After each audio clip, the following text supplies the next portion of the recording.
Kebuntuan di babak pertama membuat Ancelotti mengubah taktik di babak kedua. Lalu perubahan apa yang dilakukan dan bagaimana perubahan tersebut menopang kemenangan Madrid? Temukan semua jawabannya di video ini. Ancelotti masih gunakan formasi 4-2-3-1 tapi dengan sedikit perubahan pemain. Di belakang Mendy absen sehingga Garcia mengisi fullback kiri. Lalu di depan tengah Bellingham juga absen sehingga digantikan Güler. Selebihnya line up utama tetap sama. Saat lawan mulai kuasai bola, Ancelotti menerapkan high block. Tampak penyerang dan gelandang Madrid menekan lawan sejak awal. Itu membuat lawan tak leluasa alirkan bola dari belakang ke tengah.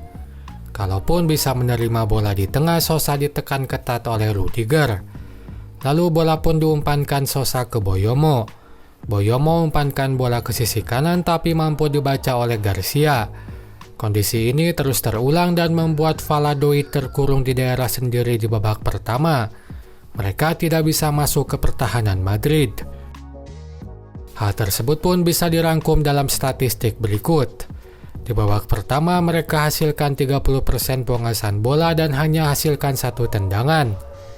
Ini tak lepas dari banyaknya tekanan dan potongan umpan dari pemain Madrid saat masih di belakang maupun di tengah. Contoh lainnya seperti cuplikan ini. Carvajal, Valverde, dan Güler mengurung satu pemain lawan di lini tengah. Itu membuat umpan lanjutannya bisa dipotong Valverde. Saat build-up dilakukan di pertahanan, Ancelotti menempatkan 4 bek di belakang dan 2 gelandang di depannya. Hanya saja tekanan minim dari lawan membuat pemain Madrid leluasa maju dan membawa bola ke tengah. Tampak di kiri Garcia segera maju dan di tengah Militao membawa bola dengan leluasa lalu lakukan umpan. Lalu saat bola sudah di tengah, Ancelotti memasang 4 pemain di belakang. Mereka adalah 2 bek tengah dan 2 gelandang tengah. Militao dan Rudiger ditemani Tchouaméni dan Valverde. Keempat pemain inilah yang konsisten ada di belakang. Tapi dari tengah ini Ancelotti tak terlihat ingin membawa bola dan membuka pertahanan di dekat kotak penalti. Justru pemain yang ada di depan lebih mendekat ke tengah dibanding konsisten ada di pertahanan lawan.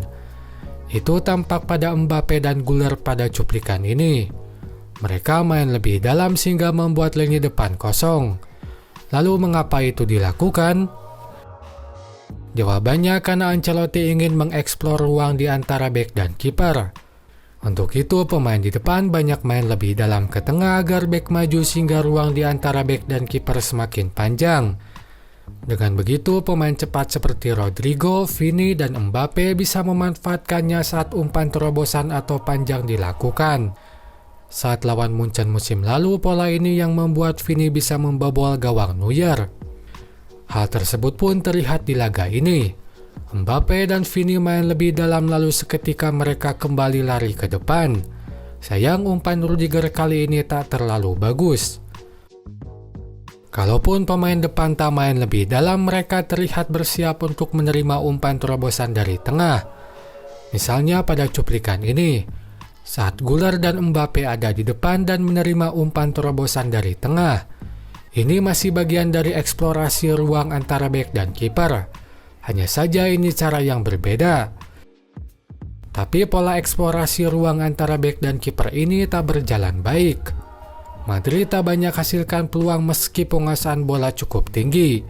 Penguasaan bola sampai 70% tapi tembakan hanya 4 di babak pertama. Di babak kedua taktik pun diubah Ancelotti. Kini pola eksplorasi ruang antara bek dan kiper ditinggalkan. Itu tampak pada cuplikan ini saat semua pemain yang ada merapat ke depan dan tidak main lebih dalam. Maka pemain tengah tak lagi langsung berikan umpan ke depan, tapi kini secara perlahan bola dialirkan ke depan. Itu membuat 5 pemain rutin berjajar di depan dan jarak pemain terbelakang pun semakin dekat ke kotak penalti. Terlihat Tchouaméni dan Valverde sekarang berposisi lebih maju. Mereka aktif menjuplai bola dari posisi ini, bahkan kadang Valverde ikut maju. Nah, untuk kecoh pertahanan lawan, prinsip freedom atau kebebasan posisi diterapkan untuk 5 pemain depan ini.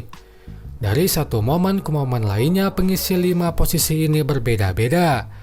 Pada cuplikan ini yang ada di depan adalah Vini, Garcia, Mbappe, Güler, dan Rodrigo.